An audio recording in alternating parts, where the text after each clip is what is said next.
इस वीडियो में बात करेंगे हम लोग रिगार्डिंग CGL 2021 का टीयर 1 का जो कट ऑफ आया है उसके रिगार्डिंग बात होगी। साथ में बात होगी कि क्या मेंस को लेकर के क्या रह सकता है, तैयारी करना कट ऑफ के पास में कई सारे लोग हैं, एक उस पर बात करेंगे, वैकेंसी चार्ट पर बात करेंगे, कई सारे मुद्दे हैं 21 को लेकर के मैं बात करूंगा।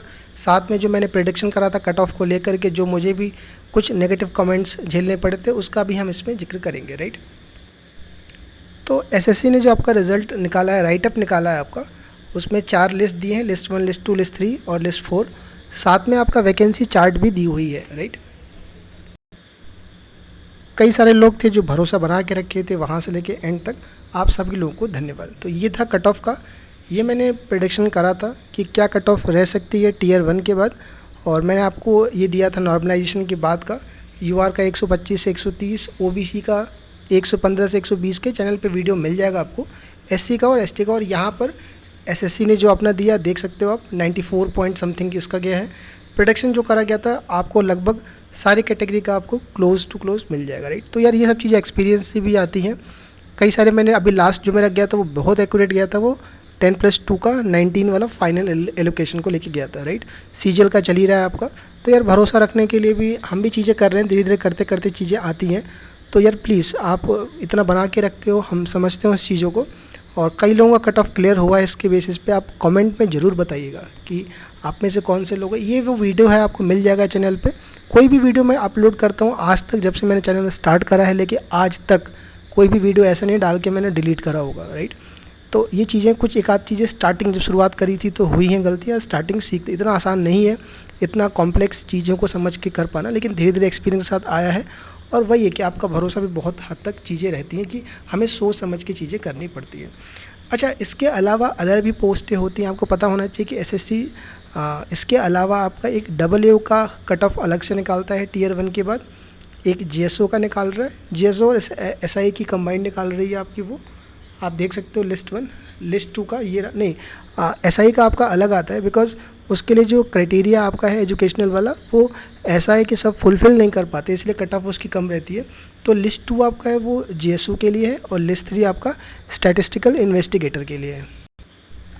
फॉर्म भरते वक्त आपसे पूछा जाता है कि क्या आप जीएसओ वाली क्राइटेरिया फुलफिल करते हो, तो आप यस कर देते हो। तो ये तो 1, 2, 3 वाली ये स्पेसिफिक 3 पोस्टों के लिए होता है। और ये लिस्ट 4 आती है आपकी, है जो ये वाली है, ये मेन आपकी होती है, जो मैंने यहाँ लगाया था आपका, ये मेन आपका होता है, यहाँ से ही मेजोरिटी पोस्ट आपको मिलती है। राइट, तो ये यही वो है पोस्ट कट ऑफ जिसके बेसिस पे आपको आपका डिज़ायर पोस्ट मिलेगा। अब हम बात कर लेते हैं पहले कि यार ये तो कट ऑफ आ गई, लेकिन अभी भी लोग बेचैन होंगे इसके अलावा कि कट ऑफ में लिस्ट में तो नाम है, लिस्ट 1, 2, 3, 4 आपको टेलीग्राम पे मैं डाल दूंगा, आप देख लीजिएगा, ये आपको मिल ही गया होगा, एसएससी की साइट पर भी मिल जाएगा आपको। लेकिन मान लीजिए लिस्ट 4 में किसी का नाम है, तो वो कंफ्यूज होता है कि सर मेरे मार्क्स हैं कितने या मेरे कितने नंबर आए हैं, अभी से परेशान रहता है। पहले देखो, एसएससी जो आपका देगा वो 12 जुलाई को आपका आंसर की क्या आपका मार्क्स स्कोर कार्ड आपका साइट पर आ जाएगा। हो सकता है कि आपके मार्क्स देखो नॉर्मलाइजेशन है टीयर 1 में, मल्टीपल शिफ्ट में हुआ था, मार्क्स बढ़ेंगे, कुछ हो सकता है कुछ लोगों के घट भी जाएं आपके, लेकिन जो इनका फॉर्मूला है हम जानते हैं कि मार्क्स सबके बढ़ते हैं। राइट, अच्छा, इसमें आप लोग चैलेंज भी किए थे क्वेश्चंस का, तो कुछ क्वेश्चन जो आपके रहते हैं वो चेंज हुए होंगे, तो उनके मार्क्स आपके अपडेट होकर के वहाँ, वो मार्क्स कह रहा हूँ, आपके जो क्वेश्चन है वो अपडेट होकर के रिवाइज्ड आंसर की आपको वहाँ पर डाउनलोड करने को मिल जाएगा। राइट, तो एक बार आप देख सकते हो उसको, 1 महीने के लिए विंडो ओपन रहता है, आपको मार्क्स तभी मालूम चल जाएगा। राइट, अब हम बात कर लेते हैं कि सर ये तो ठीक है, लेकिन अगला क्या है, अभी आगे मेंस होना है, उसके बाद आपका टीयर 3। राइट, मेंस और टीयर 3 एक साथ हो रहा था, लेकिन इस बार थोड़ा गैप दे दिया है।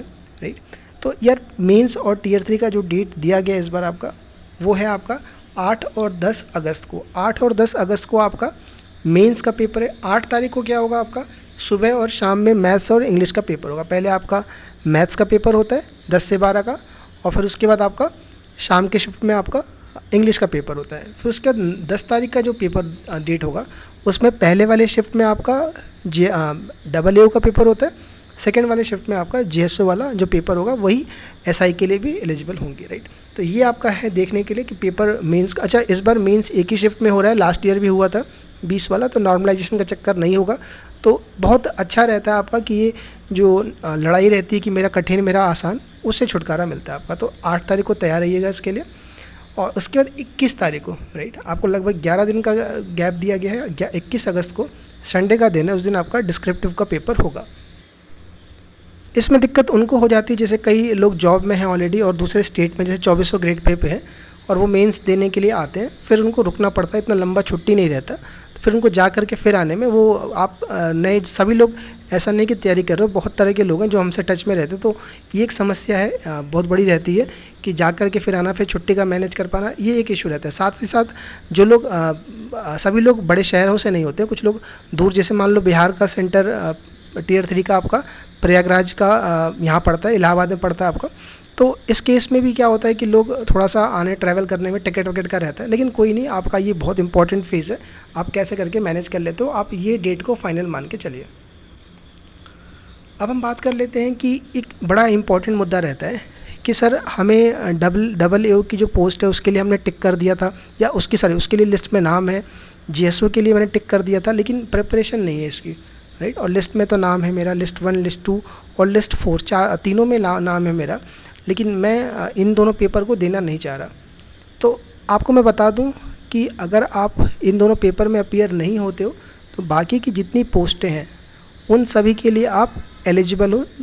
एसआई के लिए तो अलग क्राइटेरिया चाहिए, उनको हटा दें हम, तो बाकी हटा करके जितनी मेजॉरिटी पोस्ट के लिए आप एलिजिबल हो, अगर आप ये पेपर 3 और 4 नहीं देते हो तो भी। लेकिन मैथ्स का पेपर और इंग्लिश का पेपर ये कंपलसरी है, ये देना आपको ज़रूरी है। ऐसा नहीं हो सकता कि आप केवल मैथ्स दे दो और आपका वो हो जाए, तो ऐसा नहीं है, राइट।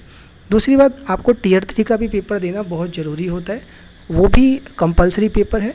बाकी आप ये दो ना दो, डबल ए का पेपर दो या जीएसओ का पेपर दो, कोई जरूर, अगर आप तीनों ही लिस्ट में हो, अगर आप केवल जीएसओ देना चाहते हो तो भी चलेगा आपका, डबल ए देना चाहते हो तो भी चलेगा आपका, कोई आपको फेल नहीं करेगा, बाकी की पोस्ट से बाहर नहीं करेगा। अगर आपके पास कोई जॉब नहीं है, मेरी राय आपको ये रहेगी कि आप इन दोनों पेपर को ज़रूर दे दीजिएगा। डबल ए का दो ना दो, जीएसओ का तो ज़रूर दे दीजिएगा, कुछ पता रहे एबीसीडी तो भी ना रहे, आप पेपर में बैठ जाएगा। बस मेरी बात ये सुन लीजिए, और मेरी आपको यही राय रहेगी कि प्लीज़, आपके पास मन है नहीं है वो अलग चीज़ है, जॉब नहीं है तो मेरी राय है। अब हम बात कर लेते हैं कि सर वैकेंसी तो 70,000 का आया था नोटिस में कि 70,000 आ रही, लेकिन ये तो 7,000 है। चलो, तो अब आप समझ ही गए होंगे कि मैं किसके रिगार्डिंग बात कर रहा हूँ। जो वैकेंसी चार्ट आई है 7,000 कुछ 800 के आसपास है। बात करते हैं, कई लोग सोच रहे हैं कि क्या ये वैकेंसी बढ़ेगी। देखो, एसएससी का जो ट्रेंड रहा है पिछले काफ़ी टाइम से मैं कवर कर रहा हूँ, सीजीएल से तो मैं बहुत लंबे टाइम से जुड़ा हुआ हूँ। मैं ये देख रहा हूँ कि एसएससी में कुछ चीज़ें जो अच्छी हुई हैं, उनमें से कैलेंडर को फॉलो करना, उसमें से एक चीज़ एक वैकेंसी चार्ट वाला भी है कि वैकेंसी चार्ट जो निकाल देती है एसएससी, वही मान के चलिए कि लास्ट तक चलता है। आपका ऐड होने के चांसेस बहुत ज़्यादा नहीं रहते हैं, कुछ अगर हुए तो हुए, कम भी होते हैं तो बहुत ज़्यादा कम नहीं होता है, 100 तक के आसपास मान के चलो कम होते हैं आपके। तो आप इसी को मान के चलिए कि यही आपकी फाइनल वैकेंसी चार्ट है। बीच में कोई अगर मिनिस्ट्री अपने तरफ से ऐड कर दे तो कर दे, अलग बात है, वरना आप ये मान के चलो कि इसी के बेसिस पर आपका है। ज़्यादातर जो रिपीटर हैं सीजीएल 18 के 19 के बार बार ही वो दे रहे हैं। रीज़न उसका है, 2 रीज़न है। पहला कि high grade pay 4600 grade pay, दूसरा अपना होम टारगेट करने का, होम पोस्टिंग टारगेट करने का। मेजोरिटी देखा जा रहा है किस में कि हाई ग्रेड पे की जॉब ज़्यादा है नहीं, ज़्यादातर वही सी ग्रेड वाली 2800-2400 की पोस्ट ज़्यादा है। फिर से वही होने वाला है कि ये पोस्टें जो लोग फ्रेश हो उनके लिए ज़्यादा बेनिफिट रहेगा। 3024 यूआर के लिए, एससी के लिए, एसटी के लिए, ओबीसी के लिए आप देख सकते हो। टोटल 7686 पोस्टें आपकी हैं। ये बहुत ज़्यादा बढ़ करके 7800 हो सकता है, कम होकर के 7500 के आसपास रहेगा, इसी के बीच में वेरी रहेगा, बहुत ज़्यादा चेंजेस देखने को नहीं मिलेगा आपको।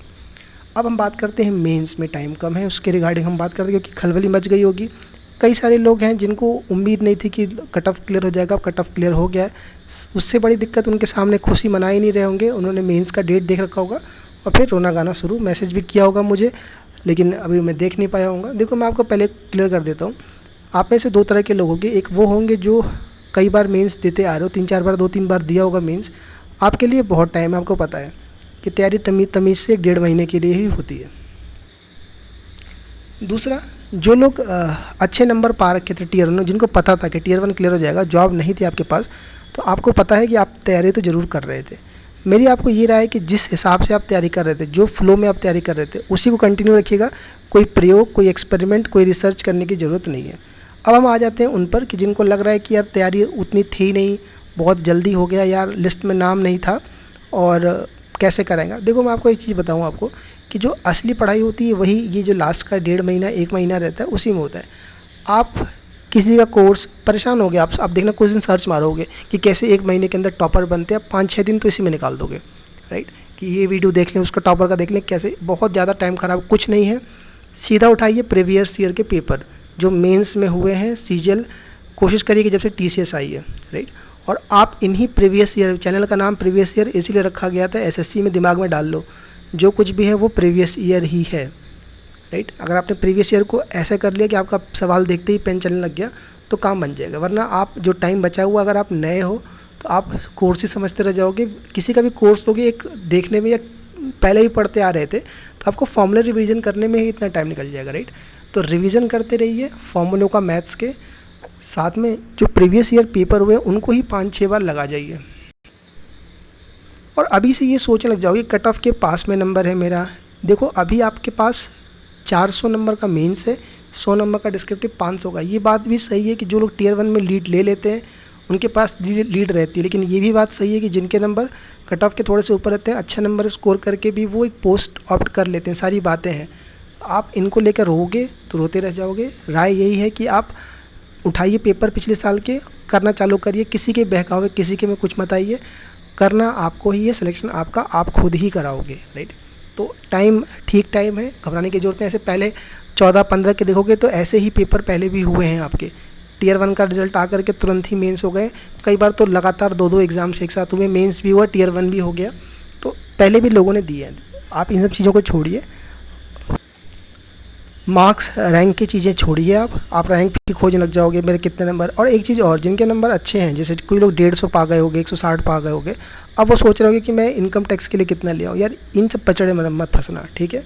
कि यार ईडी के लिए इसके लिए कितना नंबर लाना होगा, एक्साइज के लिए। अब तो मेरा जान लो कि टियर 1 का क्लियर करना और पोस्ट लेना एसएससी की बहुत ज़मीन आसमान का खेल है, राइट। तो इन सब चीज़ों बवालों में न फंस करके आप प्लीज़ लग जाइए। सेफ स्कोर के रिगार्डिंग वीडियो मैं डाल दूंगा, सब्सक्राइब तो जरूर करके रखना चैनल को।